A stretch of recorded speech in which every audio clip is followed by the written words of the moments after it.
ಕಲಿಯೋದು ತುಂಬಾ ಇರುತ್ತೆ. ಹೊಸಬ್ರಿಗೆ ಇರ್ಬೋದು, ಹಳೆಬ್ರಿಗೆ ಇರ್ಬೋದು, ಮಧ್ಯದಲ್ಲಿ ಸಿಕ್ಕಾಕೊಂಡಿರೋರಿಗೆ ಇರ್ಬೋದು. ಅಂತ ಒಂದು ರೆಕಗ್ನಿಷನ್ ಬೇಕು, ಅಂತ ಒಂದು ಸಿನಿಮಾ ಮಾಡಬೇಕು ಅಂತ ಬಯಸುವವರಿಗೆ ಅಂತ ಸಿನಿಮಾಗಳನ್ನ ಅವಾರ್ಡ್ ಇದುವರೆಗೆ ಅವಾರ್ಡ್ ಸಿಕ್ಕಿರೋ ಸಿನಿಮಾಗಳು ಎಲ್ಲಿ ಲಭ್ಯ ಇದೆ ದಯವಿಟ್ಟು ತಿಳಿಸಿ. ಅದನ್ನ ಎಲ್ಲಿ ನೋಡ್ಬೋದು, ಅಥವಾ ತಾವೇ ಒಂದು ನಮ್ಮ ಫಿಲ್ಮ್ ಚೇಂಬರ್ಗಳಿರ್ಬೋದು ಅಥವಾ ಸರ್ಕಾರನೇ ಒಂದು ಅದಕ್ಕೇನೆ ಒಂದು ಸಪರೇಟ್ ಶೋ ಟೈಮ್ ಥಿಯೇಟರ್ ಅಥವಾ ಟಿವಿನಲ್ಲಿ, ಬಿಕಾಸ್ ಎಲ್ಲಿ OTTಗಳಲ್ಲಿ ಅದನ್ನ ಒಂದು ಅವಕಾಶ ಮಾಡಿಕೊಟ್ರೆ ಬಹಳ ಅನುಕೂಲ ಅನ್ನೋದು ನನ್ನ ಒಂದು ಈ ಎಪಿಸೋಡ್ ಮೂಲಕ ಮತ್ತೊಮ್ಮೆ ನಾನು ಅದನ್ನ ಹೇಳ್ತಾ ಇದ್ದೀನಿ. ಆ ಎಪಿಸೋಡ್ ನೋಡ್ಬೇಕಂದ್ರೆ FMC ನ ಯೂಟ್ಯೂಬ್ ಚಾನಲ್ ನೋಡಿ, ಅಥವಾ ಫೇಸ್ಬುಕ್ ಇನ್ಸ್ಟಾಗ್ರಾಮ್ ನಲ್ಲಿ ಫಾಲೋ ಮಾಡಿ, ಲೈಕ್ ಮಾಡಿ, ನೋಡಿ, ಕಮೆಂಟ್ ಮಾಡಿ, ಅಪ್ರಿಶಿಯೇಟ್ ಮಾಡಿ, ಇಲ್ಲ ಬೈಯೋದಾದ್ರೂ ಮಾಡಿ, ಏನಾದ್ರೂ ಒಂದು ಹೇಳಿ. ಒಟ್ಟಿನಲ್ಲಿ ವಿಚಾರಗಳನ್ನ ಮಾತಾಡಬೇಕು.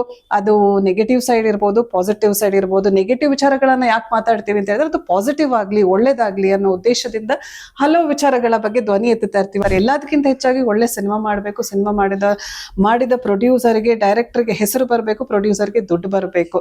ಅಂಡ್ ಪಾತ್ರ ನಿಭಾಯಿಸಿರೋ ಎಲ್ಲರಿಗೂ ಮತ್ತೊಂದು ಅವಕಾಶಗಳು ಸಿಗ್ತಾ ಹೋಗ್ಬೇಕನ್ನೋ ಉದ್ದೇಶದಿಂದ ಮಾತಾಡ್ತಾ ಇರ್ತೀವಿ.